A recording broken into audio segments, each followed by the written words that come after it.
Good morning Philippines, good morning friends. Ngayon po ay narito tayo sa Santa Maria, Laguna, kung saan ating ipapakita sa inyo yung 4 hectares. Yung area na ito ay malakas po yung tubig, malakas po yung source na tubig at mayroon pang falls. Okay?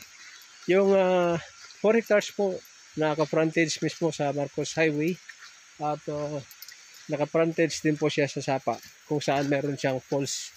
At maganda po dito, malamig, magsimoy ng hangin. At atin pong puntahan, lakarin pa po pupunta roon sa area. At makikita po natin yung iba't ibang mga bukal. At sa unahan yan ay meron siyang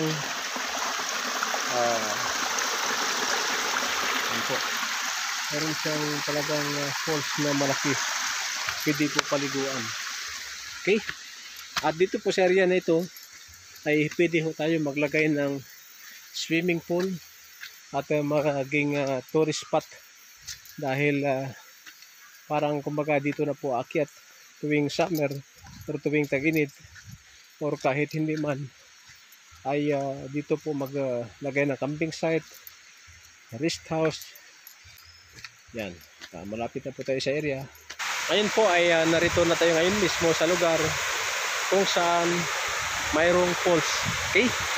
Ang advantage po pag mayroong falls ay tayo po yung magkinabang ng tinatawag nating negative ion. Yan ho. Yan, ito po yung talagang napakalinaw po ng tubig mga kababayan. Umulan pa po kanina pero napakalinaw po ng tubig. Yan po. Ito po yung tunay na falls. Sa gusto pong bumili ng lupa, yan. Okay? Yan po yung falls.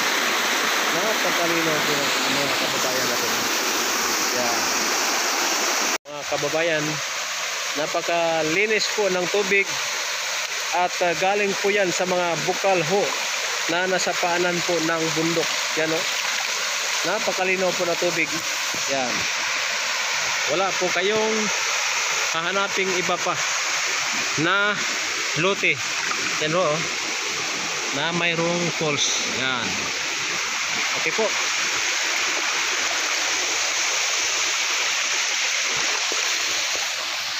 Mga turista po pupunta dito sa lugar na ito dahil bukod sa malinis ay malamig po yung klima dito.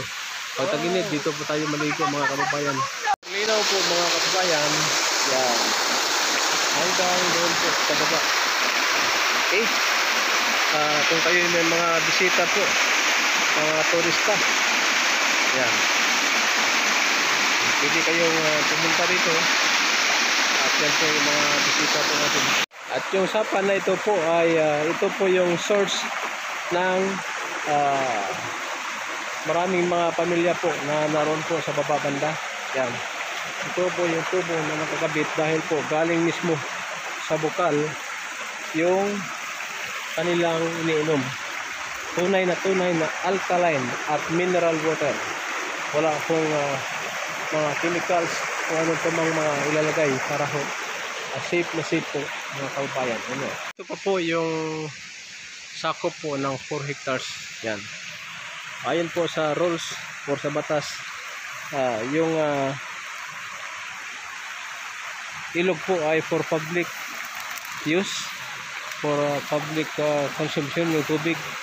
Pero advantage po pag kayo ho yung nakabili dahil magiging frontage po nyo yung sapa at kayo po yung unang makinabang ng tubig mga kababayan. Okay? Ano ho ba yung pakinabang sa falls?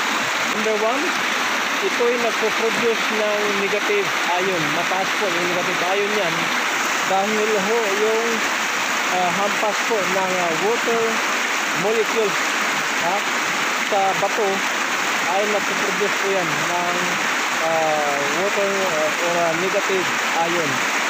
Yung negative ion po ay may kakayahan na pumatay ng mga viruses, bacteria.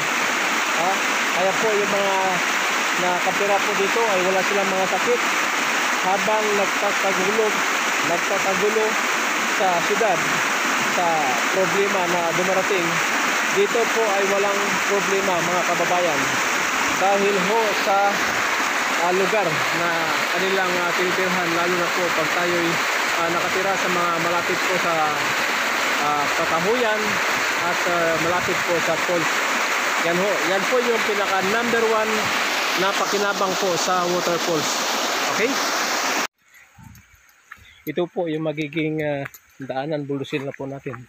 Pupunta doon sa swimming pool. Hindi naman po siya masyadong bangin. Konting bulldoze lang po ay makakapasok na po sa sasakyan mga kababayan. At maliban po doon sa falls, may madadaanan pa tayong tubig yun po, maliliit. Napaka sagana po sa tubig yung area na ito. At yung kanyang distansya po mula sa Marcos Highway ay almost mga 150 meters lang mula doon po sa falls kanina. Okay? At napakaganda ng lugar dahil tahimik. Pagtapos po walang gaanong ingay po dito. At kunti pa lang yung mga community. Okay? At ito po yung pinaka-area kung saan bubuldusin natin. Itabi lang po natin yung mga tubo na yan. At makakarating na po tayo doon sa falls. Doon po sa unahan kanina. Yan po. Ito naman po yung karugtong ng Sapa. Yan. Yan. At yung Marcos Highway, ito na po malapit na. Nasa mga 20 meters na lang. Yan na po yung Marcos Highway. Kaya po accessible pag gawin po nating business yung area ay hindi po mahirap dahil yung area na ito ay malapit lang po sa Sampaloc proper. Okay? Yan. Yung area na yan ay pwede na po natin lagyan ng stopover restaurant pag nabili po nyo. Yan ho. Yan po natin ilagay po yung stopover restaurant at saka reception, yung pagtanggap po ng ating mga bisita. Yan po yung area na ito mga kababayan. Yan ho. Maraming salamat po sa lahat ng mga sumusuporta at tumatangkilik sa ating YouTube channel. At yung area na ito, nakalimutan ko sabihin, 4 lanes na po ito. Mga siguro 3 buwan ay magkaroon po ng widening dito. Yan ho. Ito po yung area na kasama po sa 4 hectares. Yan ho, katunayan po ay may tubig. Galing pa po ng bukal yan. Doon po sa pinuntahan natin kanina mga kababayan. Okay? Thank you po. At muli, ako po si Rosindo Saminyan. Naghahanap ng mga lote na kailangan po ng ating mga investors.